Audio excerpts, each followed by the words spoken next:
ni kitu ambacho watu waelewe kwamba defensive system capability ya Israel na Marekani, Irani ameidhoofisha kwa kiwango kikubwa sana, na ndio maana sasa hivi anajipigia anavyotaka, na hata ukikutana na video zinapenya bila interception yoyote. Sawa.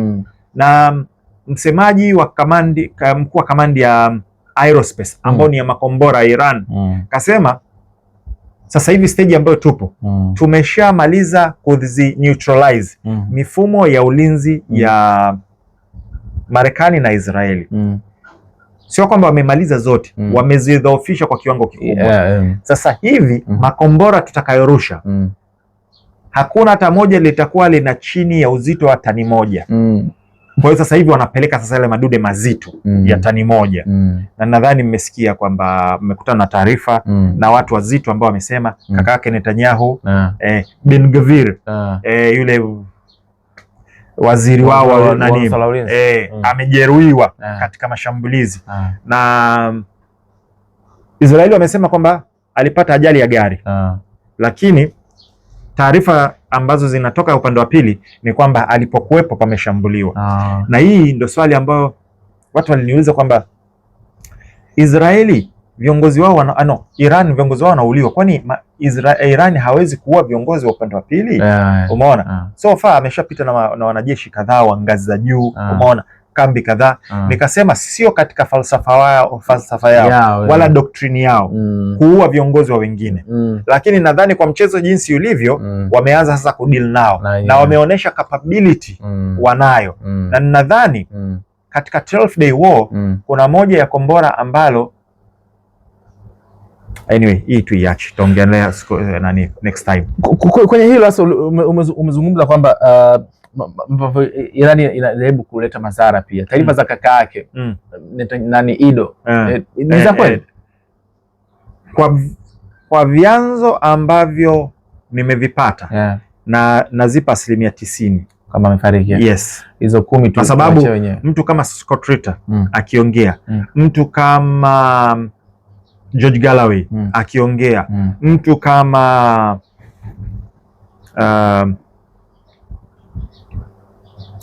ni former CIA analyst Larry Johnson na wengineo, ni watu ambao wao wana access ya information ambao sisi watu wa OSNIT hatuna access hiyo.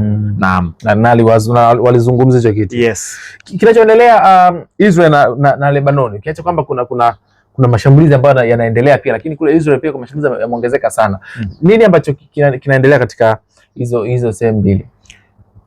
Nilisema kwamba moja ya mipango ya vita hivi ni kwamba the idea was kumdhoofisha Iran na kufanya regime change, lakini wakati huo kumega eneo la Hezbollah kwa nchi gani? Lebanon. Yes. Kwa hiyo wao wakaanzisha vita wa kusema Hezbollah wameanza, lakini wamepeleka majeshi yao chini na wanakula kichapo. Ushahidi unavyoonyesha. So lengo lao ilikuwa ni kupigana vita viwili au kuachieve magoli mawili, kutafuna eneo la Lebanoni huku kuidhoofisha au kufanya regime change ya Iran. Na niwaambie tu watu Israel tayari ashaandaa adui wake wa pili, Kaisha Mak, aliyekuwa waziri mkuu wa Israeli kabla ya Netanyahu, Naftali Bennett, kaisha sema kwamba Uturuki ni adui anaifuatia kwa Israeli na wajiandae kwa sababu ya kudeal naye. Yes. Kwa hiyo Uturuki, Netanyahu kuna nchi 8 ambao alitaka ziwe neutralized. So far karibia 6-7 zimesha kuwa neutralized. Uturuki anatakiwa neutralized, lakini pia Pakistan anatakiwa pia awe neutralized. Wana bomu la nuclear wale. Hicho sasa ndo ugumu unapokuja.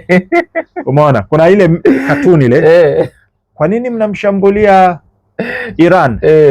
Kwa sababu anataka kutengeneza bomu la nuclear.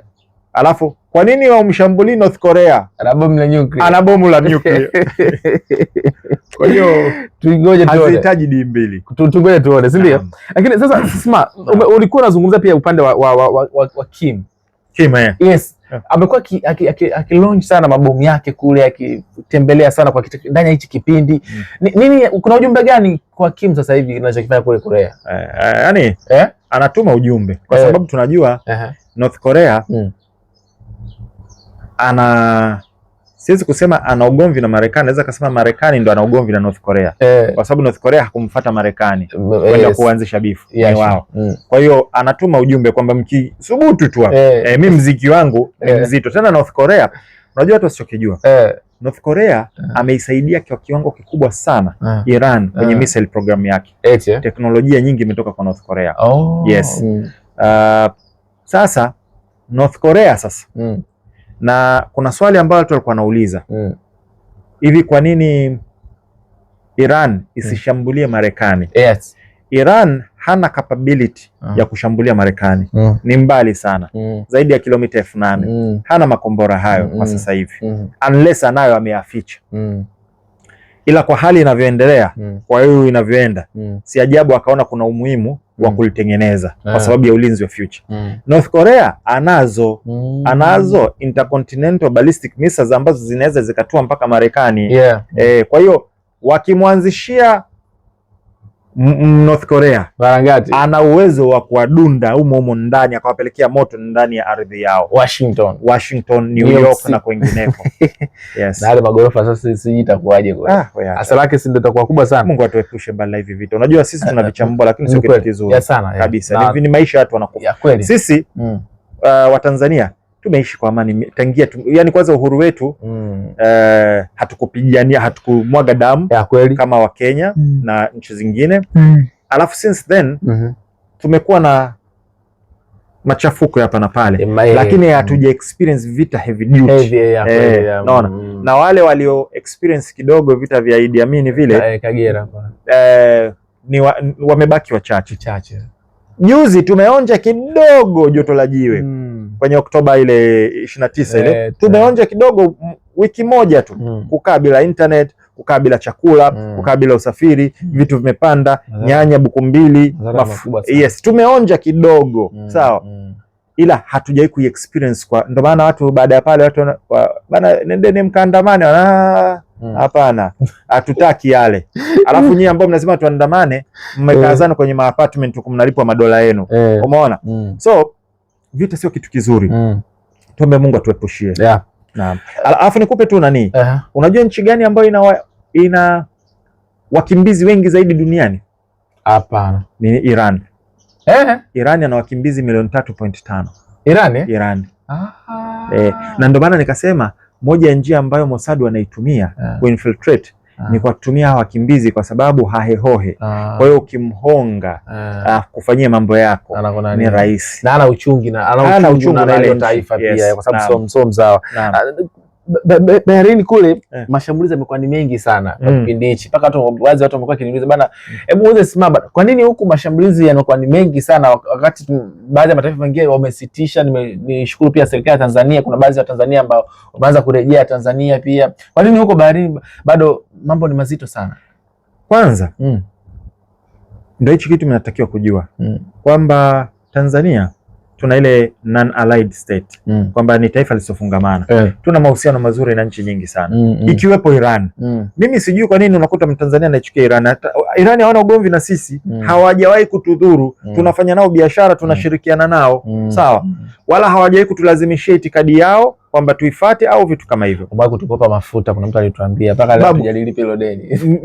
Iran ni mshirika mzuri sana wa nchi za Kiafrika. Watu hawajui, nishaongelea mara kadhaa. Nelson Mandela kakutana na marehemu Ayatollah Khomeini, sawa. Ni nani? Patrice Lumumba. Mimi nachanganya, kama sio Patrice Lumumba ni Thomas Sankara. Ashakutana na picha zipo na Khomeini. Umeona? Na tuna ushirikiano mzuri sana na Iran. Amewahi kuja pia Zanzibar, nimeona pia Iran wameposti, Tanzania hatuna. Sasa unashangaa tu mtu anamchukia out of nowhere, sawa, na wakati kuna hizo nchi zingine ambazo zina madhara kwetu sisi, sawa. Anyway, kwa Tanzania ina uhusiano mzuri na hizi nchi. Hizi nchi hazina shida na sisi, na hata Watanzania ambao wako Iran wakihitajika kuondoka, na actually jana nimekutana na washikaji fulani wako kwenye madini, bana sema tulikuwa tunabadilisha matairi. Bana sema inakuwaje fresh bana, tunapenda nini, tukashangiana mawazo. Wewe mmoja akaniambia juzi tu alikuwa yuko Dubai, umeona? Yeye na mdogo wake na kwa kule kashuhudia baadhi ya vitu na yeye karudi, mdogo wake yuko kule, yani tunachokiongea tunachokuwa na kichambua kanithibitishia yuko kule na wao kwa kwenye migodi. Sawa, nimefarijika sana kusikia alikuwa ananipa story ya migodini na harakati ambazo zimefanywa pale. Wamefanya kazi nzuri sana na ninatamani inshallah Mungu akinijalia uwezo niende nikakae nao watoe elimu walionayo kwenye migodi na elimu na vitu kama hivyo. Kwa hiyo hiyo ni jana. Sasa watu wasichokijua kuhusu Bahrain, Ushia haukuanzia Iran. Ushia ulianzia, asilimia kubwa ya mashia walikuwa Bahrain. Yes. Na raia wengi wa Bahrain asilimia kubwa walikuwa ni mashia. Sawa. Mpaka alipokuja huyu kiongozi huyu ambao ni wa Kisunni ambaye alishirikiana na nchi za magharibi kwenda pale ndo wanatawala. Lakini kwanza tujue kwamba kuna mashia wengi Lebanon, Bahrain. Cha kwanza. Kwa hiyo kuna uhusiano direct kati ya mashia wa Iran na huku. Sawa. Asilimia Iran haikuwaga ni nani ya kishia kwa asilimia kubwa. Hilo la kwanza. La pili, kambi kubwa zaidi ya kijeshi Middle East iko Bahrain. Kwa hiyo mashambulizi mengi yanatokea pale na ndio maana mwamba anapeleka moto sana kule. Na nchi ya kwanza anyway, kwa sababu kuna maswali mengi niishie hapo. Kwa hiyo ndio watu wajue kitu kimoja kwamba kwanza watu wajue kwamba kuna historical context kwamba Bahrain na Iran wote wana background ya kishia, wana way back, maasimu wa jadi. Asiwezi kusema maasimu kwa sababu kuna ile kama Tanzania na Kenya tunavyobishana kuhusu Kiswahili kilianzia huko. Kwa hiyo kuna hiyo, alafu ya pili kwamba kambi kubwa zaidi iko pale, ndio maana Iran anapeleka sana mashambulizi. Na nadhani Iran alishasema rais wao, tunasitisha kushambulia nchi za Gulf isipokuwa nchi yoyote ambayo mashambulizi dhidi yetu yatatokea huko ndio tutashambulia. Kwa hiyo ukiona Iran kashambulia taifa yote ujue kuna mashambulizi yametokea kule. Yes, au kuna madhara yanatokea kule. Naam. Spain kujitoa kwenye ubalozi wake kuondoa Israel katika kipindi hiki. Of course tokea mwanzo wa vita walionekana kutokuunga mkono na imefikia stage sasa wao kwamba sasa hivi wamekataa wameondoa ule ubalozi wao pale wapi Israel. Inamaanisha nini hasa hii? Sasa unakumbuka tulivyoanza kuongelea Shia na Sunni na nini, kwamba mtu unatakiwa usimamie na haki, haijalishi ni Muislamu, ni Mkristo, ni Yahudi. Spain ni taifa la Kikristo. Sawa. Kwenye haya makala nayatoa, Spain ina play a very important part ya mgogoro wa Israel na Palestina kwa mujibu wa maandiko. Ina play a very important part. Kuna historia nzito sana pale Cordoba. Sawa. The golden age ya Jews, Wayahudi wanakwambia our golden age, kipindi ambacho sisi tulikuwa na mafanikio makubwa zaidi ilikuwa ni Spain chini ya uongozi wa Kiislamu. Sawa. Na kuna kina Isabella ambao walisababisha madhara makubwa sana na mauaji makubwa sana. Kuna the Edict of Expulsion 1 na 2, kuna blood libels na vingine. Spain ina historia ndefu sana, ila kwa sasa hivi ni nchi ya Kikristo. Sawa. Lakini imesimama kwenye haki. Haikusema Iran ni Waislamu tusiwaunge mkono, ikusema Palestina ni Waislamu tusiwaunge mkono. Wamesema kinachofanyika pale sio haki. Hatuungi mkono udhalimu. Ndio msimamo wao. Tangia alichokuwa nakifanya Israeli dhidi ya Wagaza kipindi chote na sasa hivi. Kwa hiyo amebaki na msimamo na nani wamemind, na akamkataza Marekani usitumie ardhi yetu kufanya mashambulizi dhidi ya Iran kwa sababu ni vita ambavyo sio, ni batili. Sawa. Japokuwa ni memba wa NATO na japokuwa kuna kambi ya NATO kwa shughuli za kinato wamekubali, lakini kwa shughuli za mashambulizi dhidi ya taifa lingine kinyume na sheria za kimataifa na uungwana wamekataa. Kwa hiyo mwisho wa siku wamevuta. Trump kawatishia kuwekea vikwazo. Yes. Kwa hiyo pamoja na yote ni moja ya nchi ambazo zimekuwa zinasimamia haki, hazijasimamia dini, hazijasimamia itikadi. Naam. Turudi sasa, Trump amezungumza na Putin na akasema kwamba simu yao ilikuwa ni simu nzuri na ameongea wameelewana vizuri katika kila alicho kinakizungumza. Alikuwa akizungumza hivyo Trump juzi. Pengine hasa simu ya Trump kwenda kwa Putin katika kipindi hiki sema kwa jicho lako hasa kwa wana Fuse na watu wanaotazama sasa hivi waelewe kitu gani hasa? Kama kuna taifa lolote duniani ambalo Irani inawaheshimu zaidi na inawasikiliza zaidi ni Urusi. Yes. Cha kwanza. Na kama kuna kiongozi yoyote katika viongozi wote duniani ambayo Irani inamheshimu na inamsikiliza ni Vladimir Putin. Naona na hata wakati vita vimeanza alimwambia Khamenei, ukitaka kuja kukaa kwa salama njoo, alimpa option hiyo na amekuwa na msupport na wametoa kauli rasmi kwamba wao wataisaidia Irani ijilinde na watafanya mazingira ya Marekani na Israeli kuidhuru Irani yawe magumu. Kwa hiyo ni watu ambao wamekuwa na kwa hiyo mtu ambaye ana uwezo wa kuongea na Irani ni bwana Vladimir. Kwa hiyo inabidi tu yani unajua Putin alikuwa amekaa katulia zake anakula zake anachukulia mchezo mtazunguka kile lazima mtakuja hapa yani mtazunguka kote alikuwa anatulia kwamba mimi ndo nina uwezo wa kuongea na hao mabana wakanisikiliza. Of course pia kuna lakini Putin anaheshimika zaidi kwenye majali ya kimataifa. Kwa hiyo alikuwa ametulia tu, mtakuja yani mwenda tezi na omo unaifahamu hiyo mesali si kitendawili au nini? Hapana bana, riziki bwana unaijua mwenda tezi na omo afu Kiswahili alifaulugi. Nomba ni mtazamaji sekunde 5 alafu nimalizie. Mwenda tezi na omo 1 2 3 4 5 marejeo ni ngamani. Azike basi. Marejeo ni ngamani. Ni ngamani. Okay. Hii ni kwenye jahazi. Sawa. Kuna ile center ambayo ndo captain anakaa na vitu vinakaa. Kwa hiyo tezi ni mbele, omo ni nyuma. Ni nyuma. Kwamba ukiwa kwenye meli utaenda mbele, utarudi nyuma, lakini lazima utarudi ngamani pale kwenye center ile. Kwa hiyo mwenda tezi na omo utapiga na utahangaika wewe, lakini lazima urudi pale. Kwa hiyo imebidi ampigie mwamba. Sijajua maongezi yao kwa sababu wameweka tu general. Yes. Lakini lengo ni hiyo kwamba mkubwa, hebu legeza kidogo, hebu ongea kijana wako bwana, amekaza sana.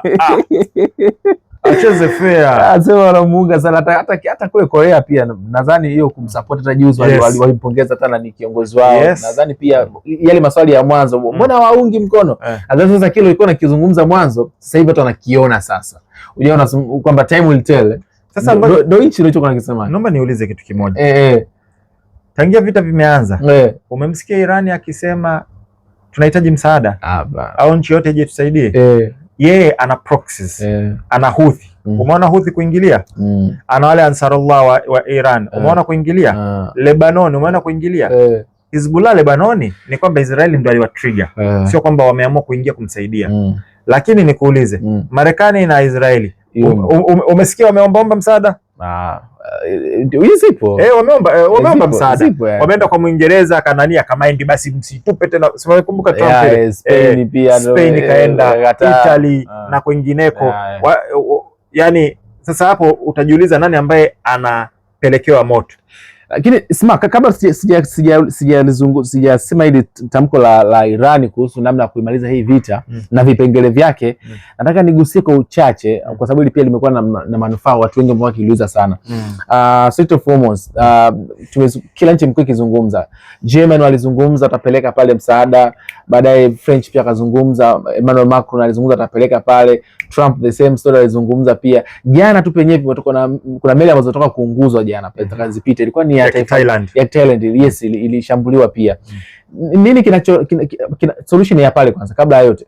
Solution ni kumaliza vita ili mwenye eneo lake aruhusu. Au si umesikia wale wakuja hao? Sasa sio mara ya kwanza ambao wanafuatilia Fuse, nenda kwa facts and logic.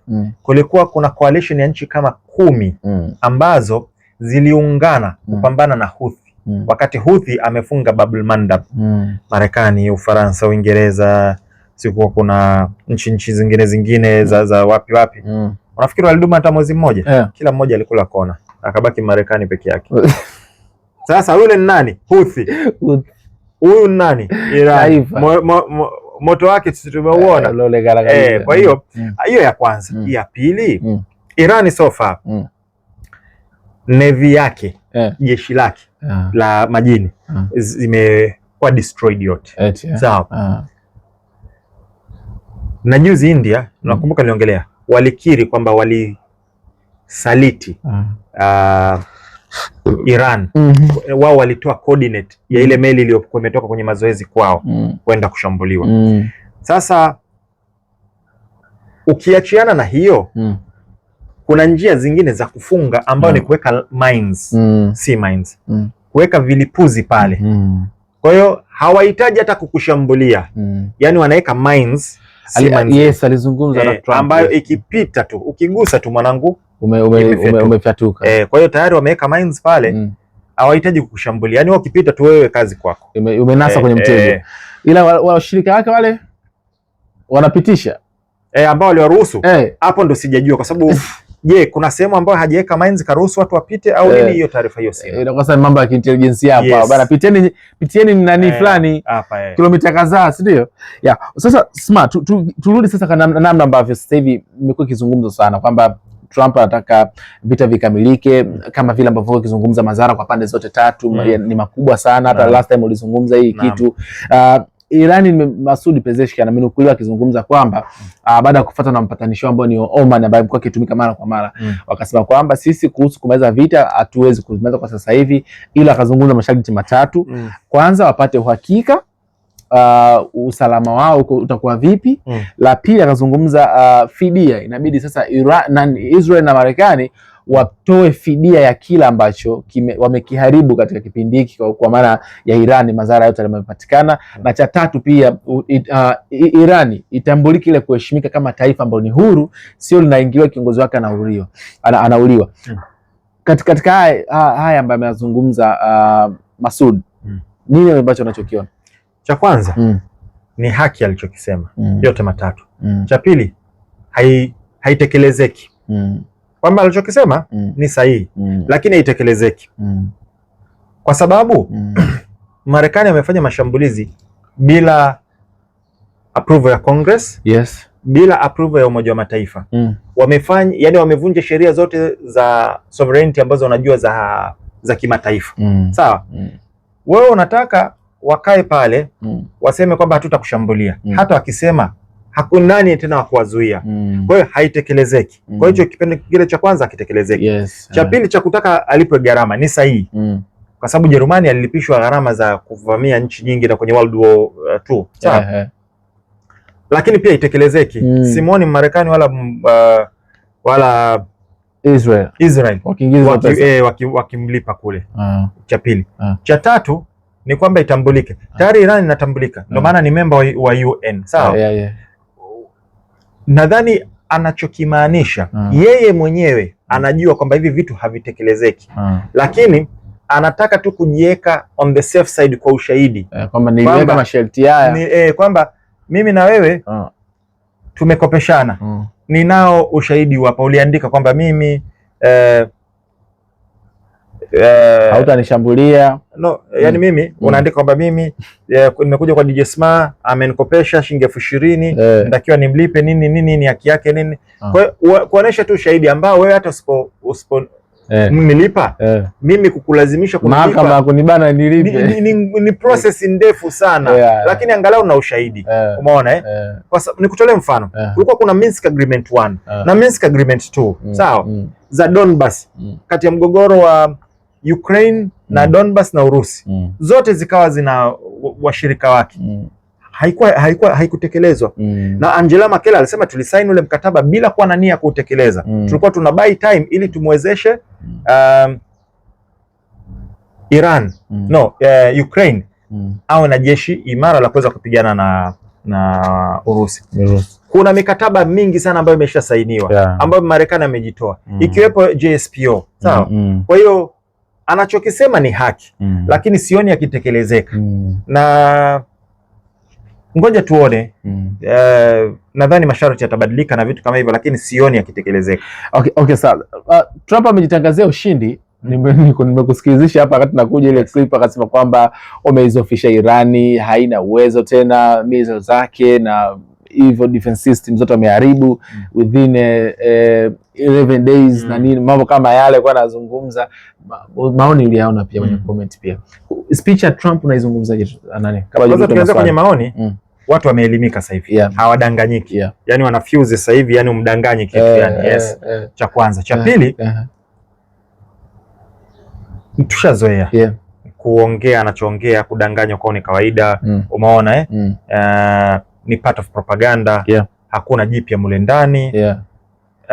Hata idadi ambayo wanasema wamesema wamekufa ngapi? 6, wamesema 1 7. Siku zote tumeona na taarifa ambazo zimetoka pia kwa watu ambao wanaheshimika ni kwamba kuna Delta Force 147 wamedakwa na IRGC Iran, wamekamatwa. Waliingia. Na mwanzo kabla hivi vita nilisema kwamba kuna special forces ambao wametua Azerbaijan, Delta Force. Sawa. Na nikasema sioni Marekani akipeleka ground troop yake isipokuwa special forces ambao ndio Delta Force. Sawa. Walioenda pale Delta Force, asikuambie mtu, ni kikosi ambacho kiko imara sana. Wako very well trained. Ni amongst the best. Sawa. Wamezidiwa tu na Special Action Group ya CIA. Ila wameenda wamekutana na wamba IRGC, wamenasa na kuna home advantage, kuna vitu vingi sana ambavyo vinapelekea hivi kufanikiwa. Details zake hazijawa ziko kwa wingi sana confirmed, ila waliozitoa hizi taarifa ni watu ambao wanaheshimika. Kwa hiyo tusubiri confirmation. Yes. Okay, sawa.